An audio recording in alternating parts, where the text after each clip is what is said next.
आपने सुना होगा कि डायमंड कार्बन से बना हुआ होता है, फिर भी ये इतना हार्ड होता है। उसी तरह से ग्रेफाइट, जो कि पेंसिल के लीड में यूज किया जाता है, यहां पर ग्रेफाइट होता है, ये ग्रेफाइट भी कार्बन से बना हुआ होता है, लेकिन ये सॉफ्ट होता है। डायमंड और ग्रेफाइट दोनों में बहुत डिफरेंस है। डायमंड इलेक्ट्रिसिटी का बैड कंडक्टर है, जहां ग्रेफाइट इलेक्ट्रिसिटी का गुड कंडक्टर है, लेकिन ये दोनों कार्बन से ही बना हुआ है। इन दोनों को एलोट्रोप्स कहा जाता है, कार्बन का एलोट्रोप्स। जब कोई एलिमेंट दो या उससे ज्यादा अलग अलग फॉर्म्स में एग्जिस्ट करता है, सेम फिजिकल स्टेट में अलग अलग फॉर्म्स में एग्जिस्ट करता है, तो उन अलग अलग फॉर्म्स को उस एलिमेंट का एलोट्रोप्स कहा जाता है। जैसे कि कार्बन का एलोट्रोप्स हो गया डायमंड, ग्रेफाइट, इसी तरह से फुलरीन, ग्राफीन, ग्लासी कार्बन, साइक्लोकार्बन, ये भी कार्बन का ही एलोट्रोप्स है। थोड़ी देर में हम लोग इसे देखने वाले हैं कि कौन क्या है। उसी तरह से ऑक्सीजन का भी अलग अलग एलोट्रोप्स मिलता है, जैसे कि डाइऑक्सीजन, जिसे नॉर्मली हम लोग ऑक्सीजन कहते हैं, दो ऑक्सीजन एटम मिलके जो मॉलिक्यूल बनाता है। उसी तरह से ओजोन, जो कि तीन ऑक्सीजन एटम मिलके मॉलिक्यूल बनाता है, ये भी ऑक्सीजन का एक एलोट्रोप है। उसी तरह से टेट्रा ऑक्सीजन और ऑक्टा ऑक्सीजन भी होता है। यहां पर आप देखें डाई ऑक्सीजन है, दो ऑक्सीजन एटम मॉलिक्यूल बना रहा है, यहां पर तीन मॉलिक्यूल बना रहा है, तीन एटम मिलके, तो ये हो गया ओजोन, ये हो गया टेट्रा ऑक्सीजन और ये हो गया ऑक्टा ऑक्सीजन। टेट्रा में देखें चार एटम मिलके और ऑक्टा में देखें, ऑक्टा ऑक्सीजन में 8 ऑक्सीजन एटम मिलके मॉलिक्यूल बना रहा है। तो ये ऑक्सीजन के कुछ एलोट्रोप्स हो गए। अब चलिए आज के टॉपिक में आते हैं, कार्बन के एलोट्रोप्स, और शुरुआत करते हैं डायमंड से। डायमंड का अगर आप क्रिस्टलाइन स्ट्रक्चर देखें तो यहां पर हर एक कार्बन एटम अपने नेबरिंग 4 कार्बन एटम्स के साथ कोवेलेंट बॉन्ड बनाता है।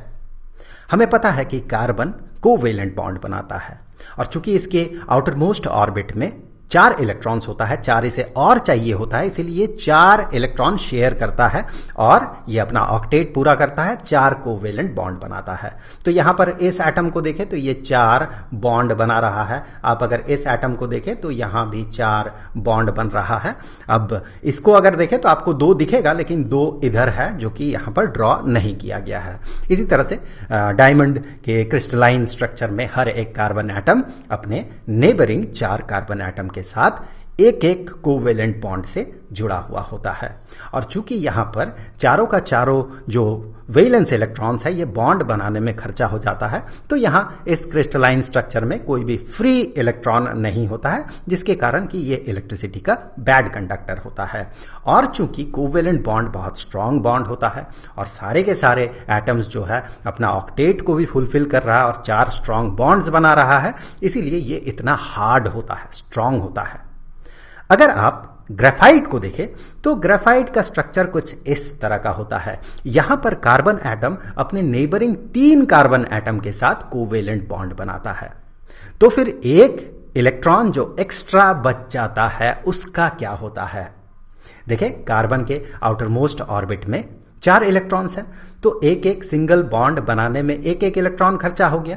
तो एक इलेक्ट्रॉन जो यहां पर एक्स्ट्रा है, वो एक्स्ट्रा इलेक्ट्रॉन ये एटम इस क्रिस्टलाइन स्ट्रक्चर में डोनेट कर देता है, और डोनेट करके ये पॉजिटिव आयन में कन्वर्ट हो जाता है। ये सारे एटम्स जो है ये पॉजिटिव आयन में कन्वर्ट हो जाता है। अब देखिए, इलेक्ट्रॉन चूंकि निगेटिवली चार्ज्ड है, तो ये इलेक्ट्रॉन क्या करता है, ये इलेक्ट्रॉन्स दोनों तरफ से 2 लेयर्स को पुल करके रखता है, खींच के रखता है, इसीलिए ये लेयर्स अलग अलग नहीं हो जाता है, इसीलिए ये सॉलिड फॉर्म में एग्जिस्ट करता है। लेकिन थोड़ा सा भी अगर फोर्स अप्लाई किया जाए तो एक लेयर दूसरे लेयर के ऊपर स्लाइड कर सकता है, इसीलिए ग्रेफाइट बहुत स्ट्रांग नहीं होता, हार्ड नहीं होता है, बल्कि ये सॉफ्ट होता है। और ये जो फ्री इलेक्ट्रॉन्स है, ये इलेक्ट्रिसिटी को कंडक्ट कर पाता है, इसीलिए ग्रेफाइट जो है इलेक्ट्रिसिटी का गुड कंडक्टर होता है।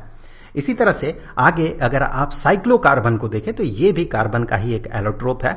ये क्या करता है, single bond triple bond, single bond triple bond, इस तरह से बॉन्ड बनाते हुए एक सर्कुलर स्ट्रक्चर बनाता है, 2 डायमेंशनल सर्कुलर स्ट्रक्चर बनाता है। यहां पर आप हर एक कार्बन को देखें तो वो 4-4 बॉन्ड बना रहा है। इस कार्बन को अगर देखें तो यहां सिंगल बॉन्ड और यहां ट्रिपल बॉन्ड, टोटल 4 बॉन्ड हो गया। किसी भी कार्बन को आप देखें तो उसका 4 बॉन्ड बन रहा है, ट्रिपल बॉन्ड एक तरफ, दूसरे तरफ सिंगल बॉन्ड। तो ये हो गया साइक्लोकार्बन।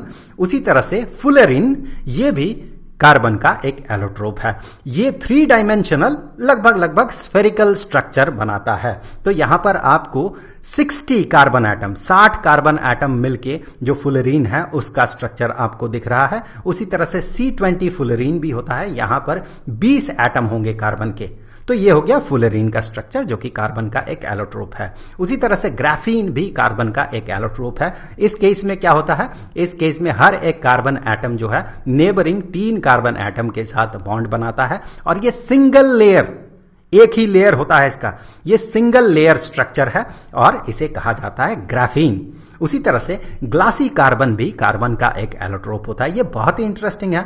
अगर इसके कुछ प्रॉपर्टीज को आप देखें तो ये हाई टेम्परेचर रेजिस्टेंट है, इसका डेंसिटी बहुत कम है, इसका इलेक्ट्रिकल रेजिस्टेंस बहुत कम होता है, इसमें फ्रिक्शन बहुत कम होता है, थर्मल रेजिस्टेंस भी इसका कम है और इसमें केमिकल अटैक बहुत कम होता है, मतलब ये बहुत कम रिएक्टिव होता है और ये गैस और लिक्विड को अपने से पार होने नहीं देता है। इस तरह से कार्बन के आप और भी बहुत सारे एलोट्रोप्स के बारे में जान सकते हैं। आप जरूर सर्च करें इंटरनेट में, कार्बन के अलग अलग एलोट्रोप्स, आपको और भी एलोट्रोप्स मिल जाएंगे।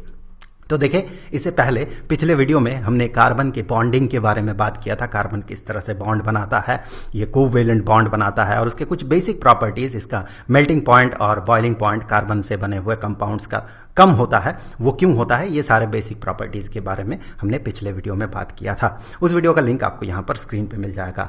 अब आगे के वीडियोज में हम ये बात करेंगे कि कार्बन में इतना वर्सेटाइल नेचर क्यों होता है, क्यों कार्बन इतने सारे मॉलिक्यूल्स बना पाता है, करोड़ों मॉलिक्यूल्स बना पाता है। ऐसा कौन सा रीजन है कि कार्बन इतने सारे मॉलिक्यूल्स बना पाता है। तो नेक्स्ट वीडियो में हम उसके बारे में बात करेंगे। अब जाते जाते मैं आपको बता दूं, इस पूरे चैप्टर का जो प्लेलिस्ट है उसका लिंक आपको नीचे डिस्क्रिप्शन बॉक्स में मिल जाएगा। तो मिलते हैं अगले वीडियो में, तब तक के लिए खुश रहें। Good bye.